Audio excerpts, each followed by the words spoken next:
ao ar? Então nós estamos aos vivos e a cores. Meu muito boa noite para você, você que está aqui na capital, você que nos assiste pela plataforma do canal, você que está ao vivo pelo YouTube, você que está em Guaribas, Terra Boa. Guaribas deve estar fazendo um friozinho gostoso nesse período de julho, junho, julho e agosto no sertão. Nessa região de serra, no sopé de serra, faz muito frio, é gostoso. De dia é quente, o sol esturricado.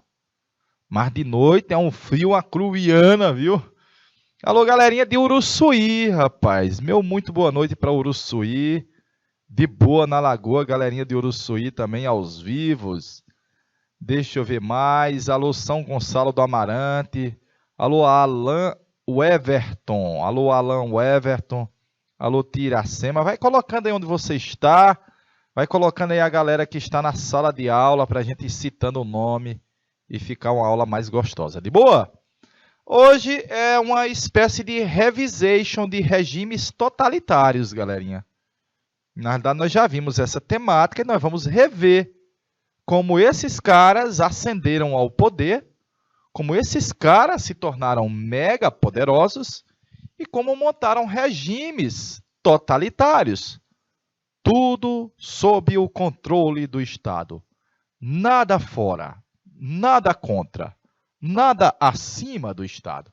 Vai ser violência, propaganda e terror. Na Europa, que vinha em crise, da crise da Primeira Guerra e potencializada depois pela crise de 29. O avanço do desemprego, do comunismo, o temor de novas revolution bolchevique, de novos comuna, o terror de novos comuna.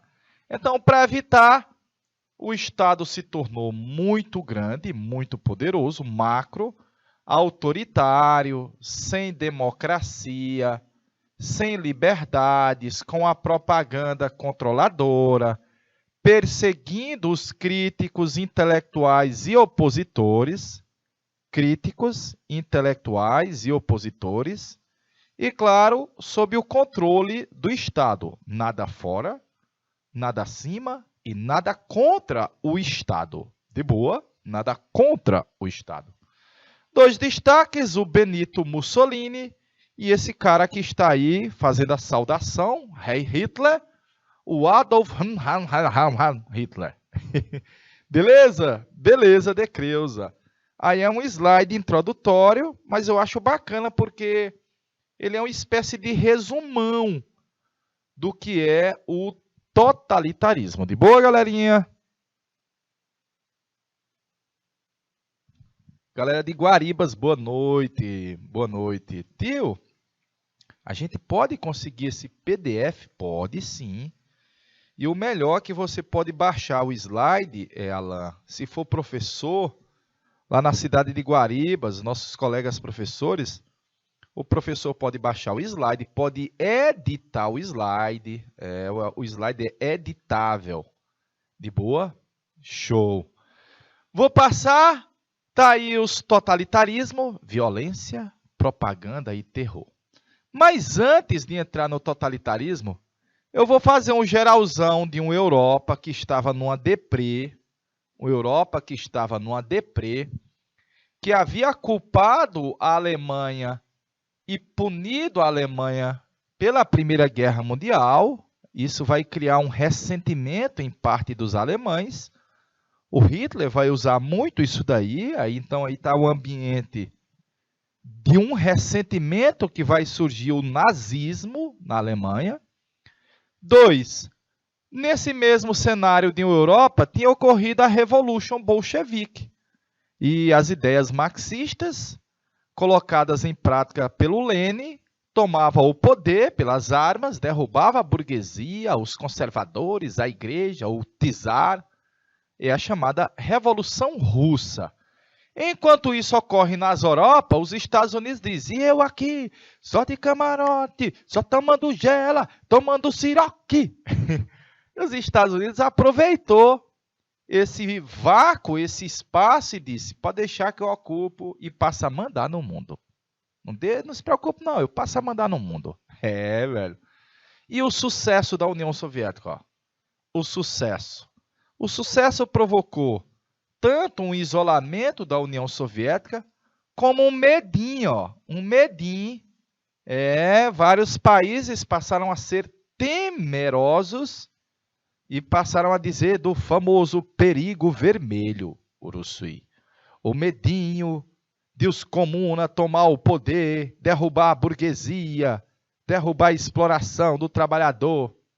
Aqui no Brasil a gente mantém a mesma forma, a gente está na mesma, ó. A gente está na mesma, ó. Produzir na agricultura, vendendo lá para fora, depende muito do cenário internacional. E lá, a potência do sol nascente. Na Ásia, o Japão se tornava uma potência imperialista. Vou botar bem aqui, ó. Imperialista. Então, daqui a pouco, esse mesmo Japão vai entrar em rota de colisão com os Estados Unidos, disputando aquela região, vamos dizer assim, aquela região do Sudeste Asiático, aquela região do Oceano Pacífico, aquela quantidade de ilhas, matéria-prima, mercado consumidor, tudo isso estava em disputa pelos Estados Unidos e o Japão. De boa? Então tá aí, no cenário geral, estão nascendo três potências aí, ó, três cenários, ó. Esse cara e esse cara. Enquanto isso, a Europa perdeu a dianteira mundial, notadamente já não era mais a Europa que dava as cartas no mundo, apesar de o Hitler tentar, né? Antes de a gente chegar no nazifascismo, nos totalitarismo, eu estou colocando aí um pouquinho, olha, a crise de 29. Antes dela, os Estados Unidos estavam de vento em popa, olha aí, ó, o American Way of Life, a industrialização norte-americana, Nova York era o centro mundial, o dólar era a moeda mundial, os loucos anos 20. Os loucos anos 20. Quebrou a bolsa em 29, quebrou a bolsa, Wall Street quebrou, de boa, literalmente. Quem tinha feito investimento na bolsa de valores sonhando ficar bilionário, ficou devedor, ficou devedor. E aí, antes um pouquinho, olha, muitos trabalhadores viviam lascados nos Estados Unidos. Mega exploração, não conseguia comprar nem aquilo que ele produzia, uma superprodução industrial e agrícola, a Europa se recuperando, e esses três fatores juntos vão ajudar no subconsumo. Então, produzia-se demais e consumia-se de menos no piauiês, viu? Produzia-se demais, consumia-se de menos. Mas ainda havia outro problema, ó. Muitos pegavam dinheiro emprestado, se endividavam para comprar ações na Bolsa de Valores. Às vezes de empresas que estão indo em bancarrota à ruína. Agora, no momento que todo mundo souber que as ações estão se desvalorizando e que se você não correr ligeiro para vender as ações que você pegou dinheiro emprestado para comprar elas, você vai ficar devendo, vai ficar no preju e você vai correr também. Todo mundo correndo para a Bolsa de Valores para vender as ações, o preço das ações vai cair, porque a oferta é muito grande e não vai ter gente à altura para comprar. Ah, meu amigo, daqui a pouco você tem um papel representando ações de uma empresa e ele não vale nada. Quebrou. Eu estou quebrado. E o presidente dos Estados Unidos, Herbert Hoover, disse, não vou mexer nisso aí não. Vou deixar do jeito que está, não vou intervir. Foi quando foi eleito o presidente Roosevelt, Franklin Delano Roosevelt. Eu tenho um New Deal para o povo dos Estados Unidos. Um novo plano, o Roosevelt trazia, que baseava nas ideias do Keynes, John Maynard Keynes, que previa a intervenção do Estado na economia e a participação do Estado na economia. Olha aí a novidade. Deixa o liberalismo de lado e passa a ser interventor, se meter. Liberal é não se meter, interventor é se meter. Perfeitinho?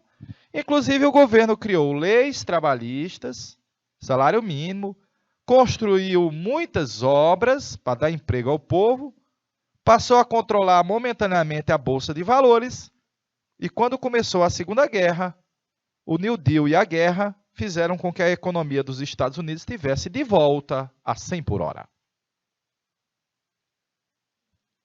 Está o cenário do antes, a quebra, a crise e a recuperação do ZEUA com o New Deal do Roosevelt. A economia norte-americana no mundo, ó, olha o inverso da economia inglesa. Ó. Olha o inverso da economia inglesa. Ó. Aqui o divisor de água é a Primeira Guerra Mundial. Ó. Divisor de água é a Primeira Guerra Mundial.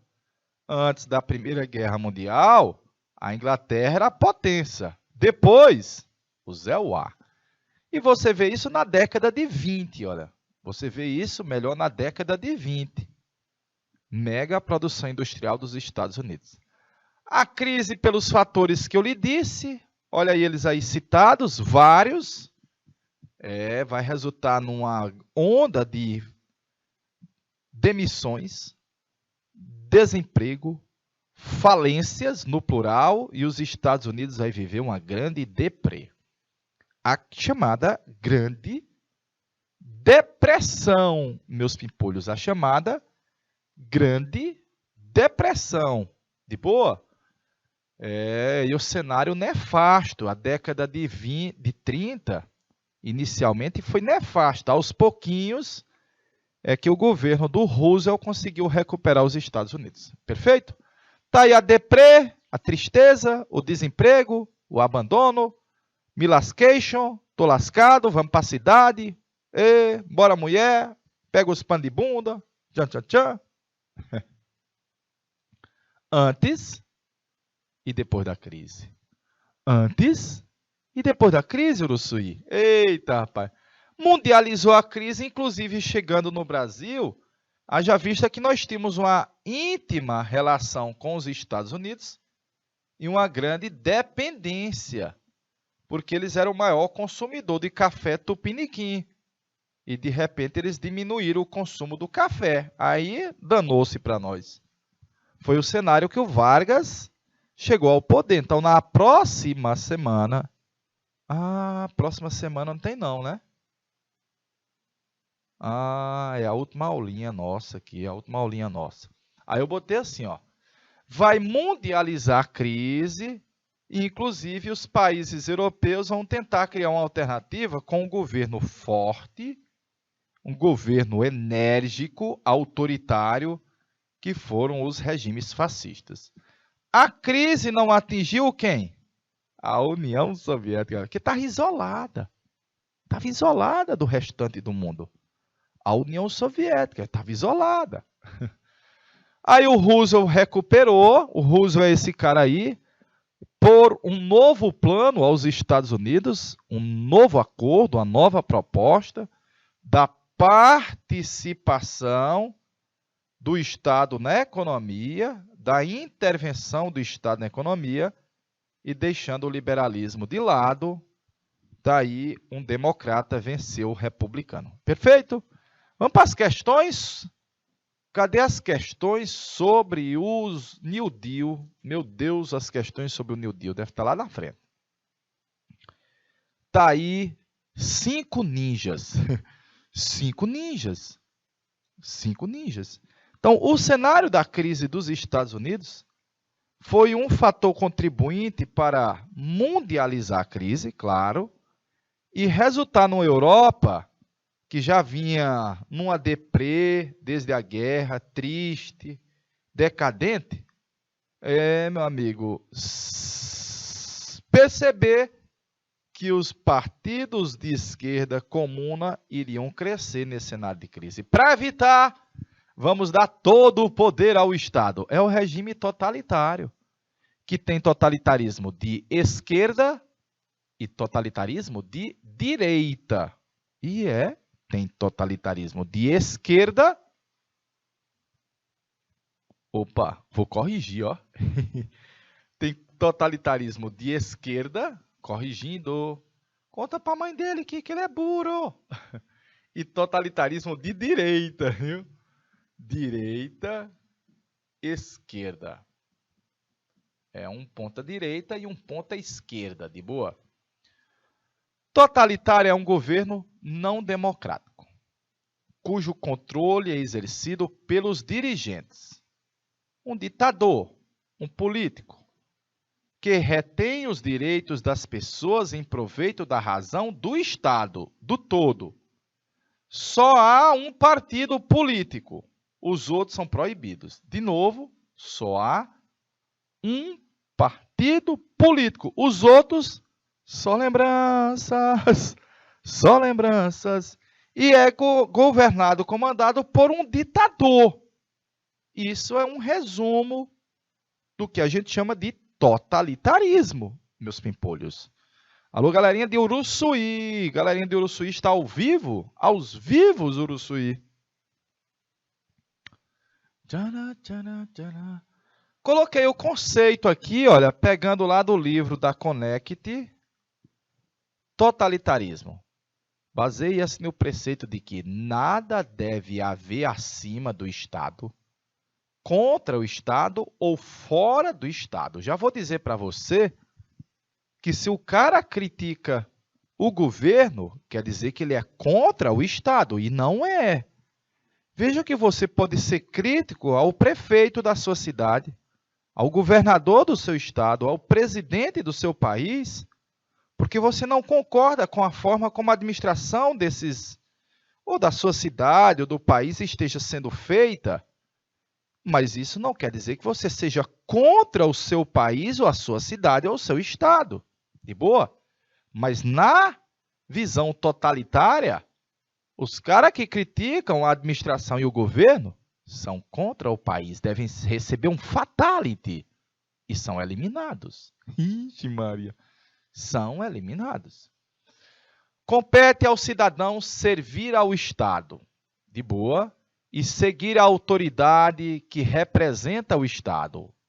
O Führer, o Dulce, o guia.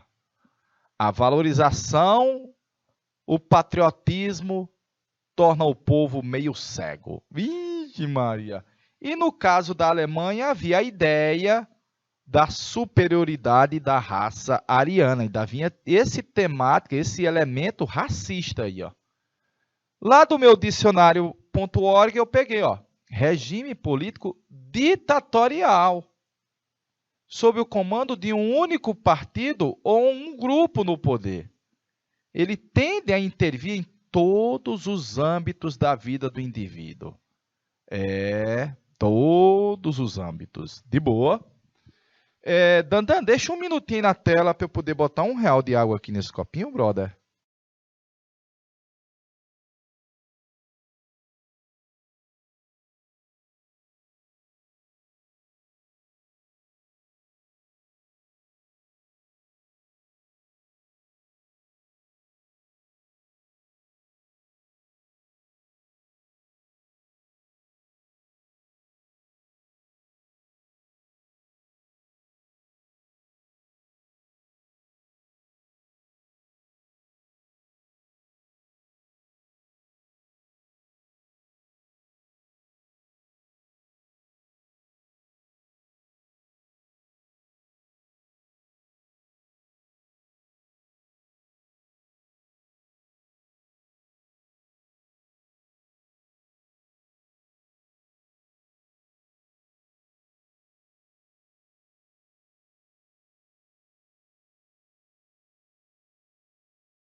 Beleza, Nanã. Beleza.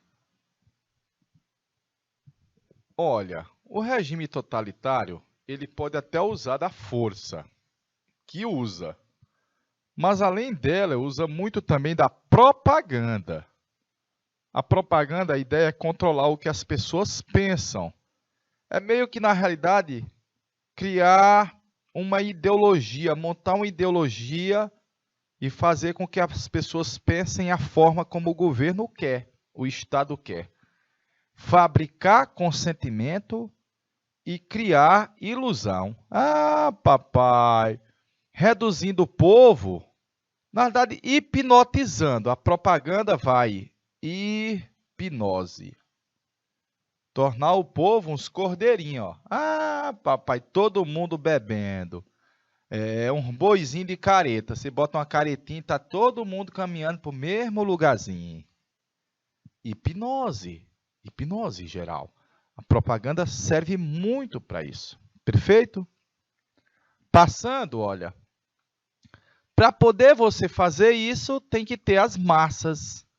Então, como dizia o Benito Mussolini, é muito mais fácil você convencer uma multidão do que convencer uma única pessoa. Você convencer um indivíduo é difícil, mas convencer uma massa para bate palma, só pulando, pulando. Aí o povo chega, pula. São as massas.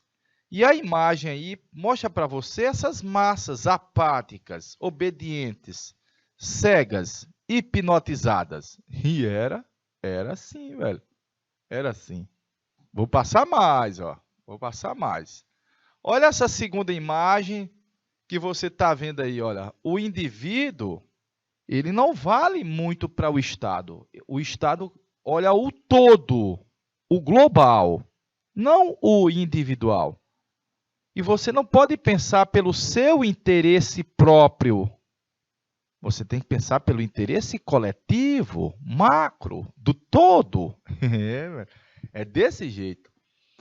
O termo massa aplica-se geralmente a uma quantidade de pessoas que a maioria se tornam neutras ou indiferentes e que são bitoladas a quem está no poder.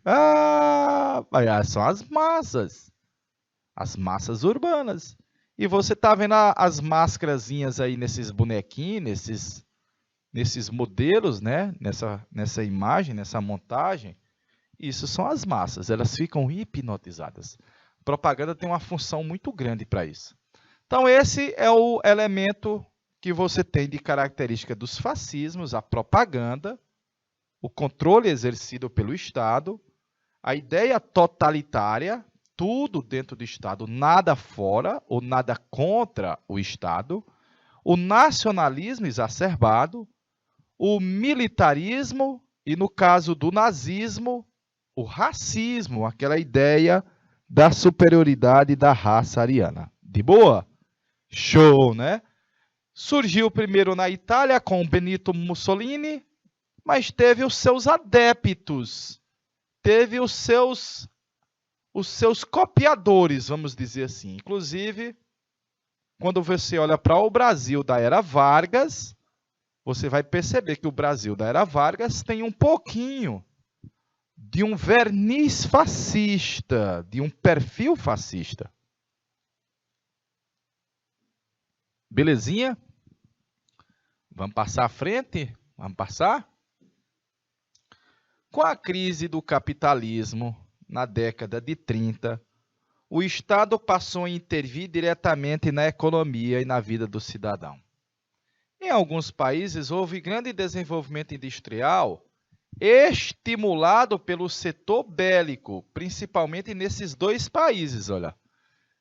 Aqui no Brasil também foi o Estado que capitaneou o desenvolvimento industrial. E você está vendo a crise na década de 30, e essa crise você está vendo aí nessa imagem, são entidades filantrópicas que estão distribuindo pão, leite e enlatados para que o povo não morra de fome. Esse cenário, os nazistas se aproveitaram e disseram, olha, nós temos a solução. Nós temos a solução. Muita propaganda, olha aí, as massas incapacitadas de conhecer coisas muito complexas, né não? Quer aprender as coisas mais simples. Elas não podem ter opinião própria, tem que obedecer como um cordeirinho, porque passam a ser manipuladas, imagens, ideias e símbolos, e cria um fanatismo, uma hipnose. Uma mentira dita 1000 vezes torna-se verdade, já dizia o mago da propaganda, o Goebbels. Belezinha? Tá aí, propaganda se torna uma forma de controle social, ainda hoje, né? Ainda hoje. Como diz, quem não é visto, não é lembrado. A propaganda é a alma do negócio. Faça um print aí, eu vou deixar 1 minutinho a tela para você fazer o print, galerinha. Per favore, em italiano, Dandan.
E diga, por favor, o que está fazendo agora?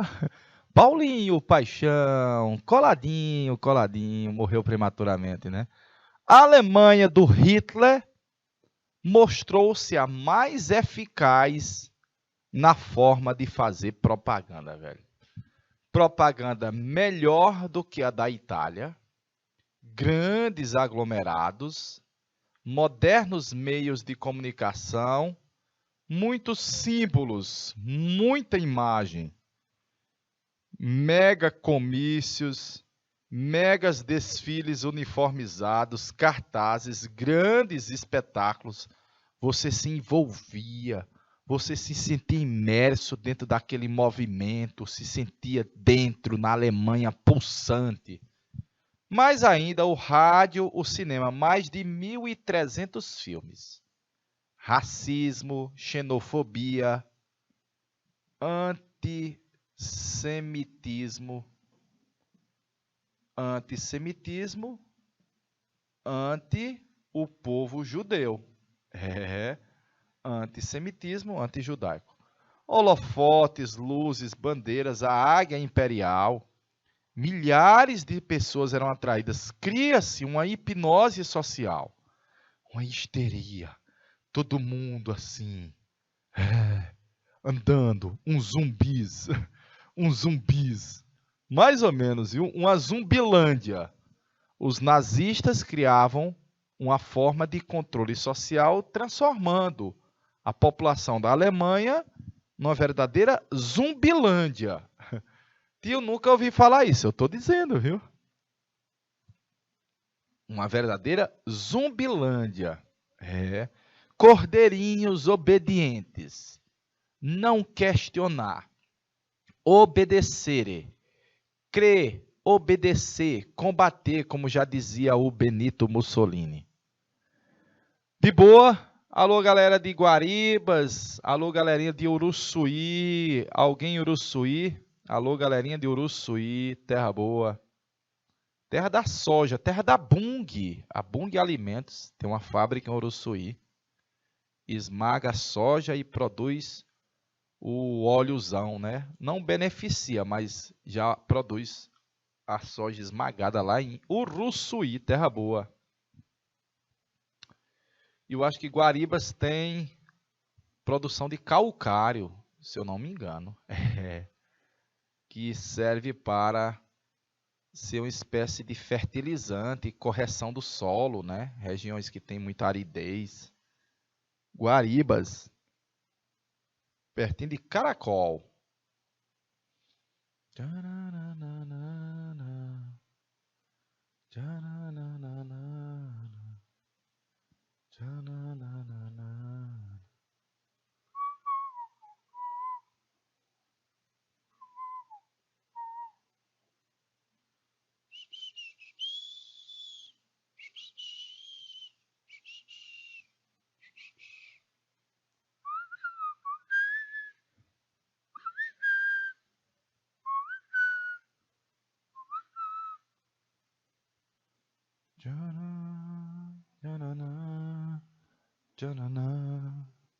Vamos mostrar imagens.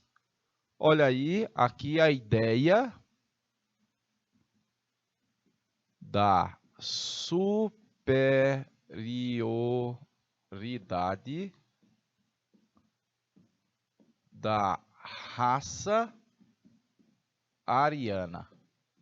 Aqui está um racismo por completo, né? A ideia da superioridade da raça ariana. Brancos, olhos claros, altos, grande capacidade inventiva, grande capacidade realizadora, os povos de origem ariana. E também aqui os grandes desfiles, olha, muito bem organizados, espetacularmente organizados, galerinha. Muito bem organizados. Aqui está o antissemitismo. Está aqui o símbolo dos judeus, contra os judeus, deu para ver. Nessa primeira imagem coloca um judeu como se fosse um magnata. Aí por trás, malicioso, ambicioso, por trás aí da bandeira da Inglaterra, dos Estados Unidos e da União Soviética. E o cinema nazista fez vários filmes, como esse daqui, ó, que coloca um judeu como um bicho diabólico, olha, um bicho ruim, um bicho do mal, uma coisa como se fosse maléfica, diabólica aí, ó. Aí coloca, soy nazista ou soy comunista? E veja que ele coloca o comunista como se fosse o quê? De origem judaica. Ah, deu para ver o antissemitismo contra os povos de origem semita, como os judeus. A suástica. A suástica é essa cruz em movimento que você está vendo aqui, ó. É uma cruz em movimento, ó. Que não é uma criação original dos nazistas. Já havia a suástica sendo feita e reverenciada em várias outras culturas antes, muito antes dos nazistas. Mas o Hitler que transformou ela no símbolo da pureza racial, da superioridade da raça ariana. Eles foram, inclusive, beber na Índia, na ideia de que os brahmanes eram os fundadores da Índia e, por isso, eles não misturavam. Daí o sistema de castas. De boa, faça a leitura desse tópico aí que o Hitler colocou lá no livro Mein Kampf. Lá na Bíblia do nazismo está a ideia da pureza ariana, a superioridade da raça ariana e o símbolo, a suástica. Faça a leitura disso aí, per favore, em italiano.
Voltemos aos vivos e a cores, galerinha. Tá aí a suástica. O vermelho expressa o pensamento social que está sob movimento. O branco, o pensamento nacionalista alemão. E a suástica em movimento significa a missão a nós reservada. A luta pela vitória da raça humana ariana. A ideia da pureza deles, né? E ao mesmo tempo o triunfo do ideal do trabalho criativo em si mesmo, que será sempre antissemita. Contra os judeus. Isso foi uma paranoia, galerinha. Nunca havia ocorrido antes, pelo menos que a gente tenha conhecimento assim, uma missão deliberada de um partido ou de uma ideia de eliminar outro. Não havia. Escravizar é uma coisa, mas eliminar, os nazistas queriam eliminar os judeus, eliminar da face da terra, dar um fatality, fatalidade. Era a pretensão dos caras. Vou mostrar imagens, galerinha. Olha aí o Hitler na famosa saudação. Rei Hitler. A águia imperial, lá ao fundo. A águia era um instrumento, um símbolo utilizado desde a época do Império Romano, como elemento de poder. Na Idade Média, pelo Carlos Magno, pelo Napoleão Bonaparte também. E agora o Hitler está, vamos dizer assim, renascendo essa ideia da águia imperial no Terceiro Reich, o Terceiro Império. É como se ele fosse um rei, um Reich, um reino. Está aí a bandeira da Alemanha nazista, os vários comícios organizados, o Hitler, a águia imperial, que você está vendo se repetindo aí, perfeitinho. Está aí as Olimpíadas do ano de 36, foram na cidade de Berlim. É uma temática que eu quero discorrer para vocês, mas eu vou deixar para discorrer depois do nosso intervalozinho. Nós vamos para aquele intervalo de 15 minutinhos. E a gente vai voltar com as Olimpíadas de 36, o fascismo e fazer as questões sobre essa temática. De boa? Um cheirinho, eu aguardo você e a gente volta já já.